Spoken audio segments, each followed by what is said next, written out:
सजला रायगड प्रतापरावांच्या सुटकात आला. दाटल्या मनाने राजांनी प्रतापरावांचे मर्तिक विधी केले.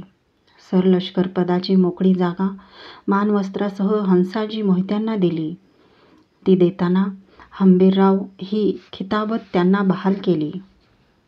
हंसाजी सोयराबाईचे बंधू, त्यामुळे त्यांची ही नामजादी सोयराबाईंना खोलवर सुखवून गेली. अडीनडीला रक्ताची माणसे कामी पडतात. सत्ता हाती असलेल्या रक्तसंबंधाच्या माणसाचा तर मनाला उगाच मोठा आधार वाटत असतो. सगळे प्राचीन ग्रंथ राबत्याला घेऊन गागा भट्टांनी तपशिलासह राज्याभिषेक प्रयोग हा विधीचा ग्रंथ तयार केला. पाचाडहून काशीबाईच्या दुखण्याने उचलखाल्ल्याची वर्दी गडावर आली. राजे, संभाजीराजे, जिजाऊ, राणीवसा, येसूबाई, धाराऊ सगळ्या राजगोतावळा पाचाडात उतरला. अभिषेक होऊ घातलेल्या राजे संभाजीराजांच्याकडे भरल्या नजरेने बघत बोलायचे ते खूप ओठाआड तसेच ठेवून मूकपणे काशीबाई निघून गेल्या. पाचाडच्या दारुनी महालात आक्रोश उठला. काशीबाईचा निष्प्राण हात हाती घेऊन त्यांच्या कपाळीचा भरला आडवा मळवट बघताना राजांचे डोळे दाटून आले. एक मुका मनसुबा थंड झाला होता. होणाऱ्या राज्याभिषेकावर आभाळाच्या सांदीतून काही अशीव झिरपेल की काय या कातर भयाने ते थोपवायला घाईगर्दी करून काशीबाई निघून गेल्या. पाचाडच्या माळावर पेटलेल्या चंदनी चितेकडे उदास नजरेने संभाजीराजे बघत होते. चितेच्या चटचट्या आवाजाबरोबर त्यांच्या शब्दाचे पक्षी पंख फडफडवीत राहिले. सरता संचिताचे शेष नाही क्षणाचा अवकाश, भरता न भरता निमिष जाणे लागे. मृत्यू न म्हणे मुद्राधारी, न म्हणे परनारी राजकन्या. प्रतापरावांच्या होमानंतर एकच महिन्यात काशीबाईंची चिता पेटली. युवराज म्हणून राजटोप मस्तकी चढवण्यापूर्वीच ज्येष्ठपुत्र म्हणून संभाजीराजांचे जावळ मुंडन विधीने उतरले गेले. रायगड पुन्हा सुटकात आला. काशीबाईचे मर्तिक विधी पार पडले. संभाजीराजांच्यासह राजे प्रतापगडी जायला निघाले. कुळदेवता भवानी आईचे आशीर्वाद घेऊन रामजी दत्तोने बांधलेले सव्वामणी सुवर्ण छत्र तिच्या मस्तकी चढवायला शिवथर घळीत उतरून समर्थांची पायधूळ घ्यायला. दोघा पितापुत्रांनी जिजाऊंचा निरोप घेऊन निवडक शिबंदीनिशी रायगड सोडला. फुलमाळांनी सजल्या पालखीत वस्त्राच्छादित सुवर्णछत्र ठेवण्यात आले होते. जय भवानी नांदी देत भोयांनी पालखीला खांदे दिले. जगावर छत्र धरणाऱ्या तुळजाभवानीवर छत्र चढविण्यासाठी तिचे भुते चालले होते. उन्हाळी मजला मागे पडल्या. घाट चढून छत्र तांडा जावळी खोऱ्यात घुसला. जनीच्या टेंब्यावरची अफजल कबर मागे टाकीत छत्रशिबंदी प्रतापगडावर आली. सोनमोहरा उधळून किल्लेदाराने राजे युवराजांची आगवानी केली. भरल्या मळवटाने सुवासिनींनी निरांजने फिरविली. छत्रस्थापनाचा मुहूर्त दुसऱ्या दिवशी होता. थाळे घेऊन दुपार तळतीला टाकून संभाजीराजांच्यासह राजे गडाच्या पाहणीला बाहेर पडले.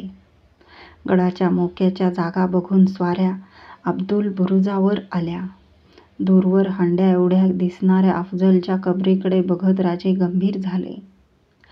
महाराज साहेब, आपणास जिवे घेण्याचा विडा उचलून आलेल्या खानाचे दफन आपण इतमामाने केले. त्याची कबर बांधविली ही कोण विचाराने? अफजलच्या कबरीकडे बघत संभाजीराजांनी विचारले. राजांचा धरला विचार त्याने तुटला. संभाजीराजांच्या भरगच्च कपाळीच्या गंधपट्ट्यावर गालाकडे फिरलेल्या मिशांच्या काळभोर रेषांकडे बघत राजे म्हणाले, आमच्या आमचा झगडा करणीशी असतो, कर्त्याशी नाही. मरणाबरोबर गनिमी संपली असे आम्ही मानतो, पण गनिम तसे मानित नाहीत. आपल्या गुजर काकांचा पडला देह मिळाला नाही. त्यांचे दहन झाले नाही. कामी आलेल्या आपल्या माणसांची धडे छावणीच्या कुत्र्यांसमोर टाकली जातील हे कसे? तो विचार बिनतोड होता. राजे त्याने क्षणभर सुन्न झाल्यागत झाले. मग शांतपणे म्हणाले, मोगलाईत आणि आमच्या श्रीच्या राज्यात फरक आहे, तो इथंच. आम्ही पाडली मंदिरं पुन्हा उठवू, पण कुणाची धर्मस्थानं धुळदोस्त करावी तो विचार आमच्या मनात शिवत नाही. तुम्हास आता जसं वाटतं तसं एकेकाळी आम्हासही वाटत होतं, पण माँसाहेबांनी आमचा भ्रम दूर केला, विचार उदात्त केले. जिजाऊंच्या आठवणीने दोघेही जबानबंद दिसूर झाले. भवानीच्या मंदिराच्या रोखाने सांज आरतीची तडतडणारी संबळ ऐकू येऊ लागली. क्षणभर युवराजांना आपण रायगडाच्या मावळ माचीवरच उभे असल्यासारखे वाटले. हात छातीशी भिडले. भवानीच्या मंदिराकडे जाण्यासाठी ते राजांबरोबर अब्दुल बुरुजाच्या पायऱ्या उतरू लागले. ओघळत्या उपरण्याचे शेव मुठीत धरून अण्णाजी दत्तांनी रायगडाच्या 7 महलातील सोयराबाईच्या महलाचा दगडी उंबरठा ओलांडला. राणीसाहेबांना बघताच त्यांनी अदबीने झुकून मुजरा दिला. या सुरणीस अभिषेक विधीचा तपशील सिद्ध झाला असे आम्ही ऐकतो. सोयराबाईंनी मुद्द्याला हात घातला. रायगडावर राजे युवराज नव्हते म्हणून मनातील एका पेचाची उकल करण्यासाठी अण्णाजींना सोयराबाईंनी चंद्राकडून महाले याद केले होते. जी, सर्व तपशील सिद्ध झालेत. अण्णाजींनी मान खाली ठेवून प्रश्नाचा जाप दिला. एवढ्यात महलाच्या अंतपुरातून चंद्रा कुणबिनीच्या हाती हात दिलेले रामराजे बैठकी दालनात आले. त्यांना बघताच अण्णाजींनी त्यांना मुजरा दिला.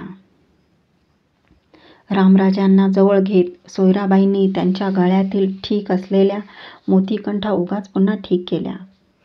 तसे करताना अण्णाजींना नेमक्या मुद्द्यावर कसे आणावे याचा विचार मनाशी बांधून घेतला. मग त्या तपशिलात आमच्या बाळराजांच्यासाठी कसले विधी आहेत?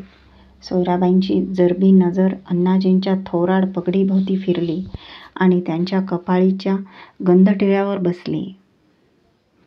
अण्णाजींना द्यायला उत्तर नव्हते म्हणून ते खालमानेने गप्पच उभे राहिले.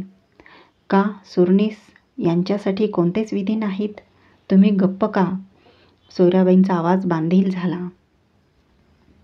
जी, आचार्यांनी सिद्ध केलेल्या अभिषेक प्रयोगात बाळराजांचा स्वतंत्र उल्लेख नाही. अण्णाजी तोलून बोलले. मतलब हे स्वारींचे कोणीच नाहीत, मग यांना मुजरे तरी कशाला? गैरसमज होतोय राणीसाहेब, यात आमची काहीच कसूर नाही. खुद्द स्वामींनीच आचार्यांना अभिषेक विधी ठरविण्याचे सर्व अधिकार दिले आहेत. तेच आम्ही म्हणतो. आचार्यांना गडाची ओळख 2 दिवसांची. त्यांच्या कामात काही वाण राहिली तर ते बोलणार कोण? तुम्ही ती सुधारून घ्यायला नको काय? अण्णाजींना फिरवून फिरवून सोयराबाईंनी नेमक्या तिवड्यावर आणले. जी, आम्ही हे बोलू, पण आचार्य ते मान्य करतीलच असा विश्वास कसा द्यावा? तुम्ही बोला तर खरे. जी, अण्णाजींची पगडी मंद डुलली. सोयराबाईंना आणि रामराजांना मुजरा देत ते पिछाडीच्या कदमांनी महलाबाहेर पडले. काही वेळाने सोयराबाईंची दासी चंद्रा मंत्रीवाडीतील अण्णाजींच्या घरी जाऊन हळदीकुंकवाचे आमंत्रण देऊन आले. सायंकाळी महाली आलेल्या अण्णाजींच्या कबिल्याची सोयराबाईंनी खण शालूवर मोतीबंद नथ ठेवून ओटी भरली. आणि ती भरत असताना त्या हसून म्हणाल्या, आपल्या माणसांचा असा राबात असला म्हणजे मनास बरं वाटतं. सरंजाम शिबंदी पाठीशी घेत राजे संभाजीराजांसह शिवथर घळीच्या वाटेला लागले. ओढे पाणंदी पार करताना जातवान घोड्यावर बैठक घेतलेल्या संभाजीराजांच्या मनी एकच एक विचार पुन्हा पुन्हा फेर टाकू लागला. कसे कसे दिसत असतील स्वामी समर्थ.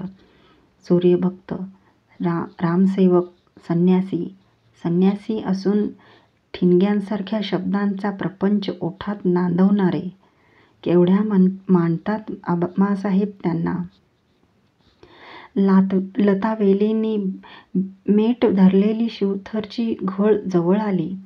उभी रान कुदनीला पडले असे वाटावे तसा शंखांचा घुमरा आवाज ऐकू येऊ लागला.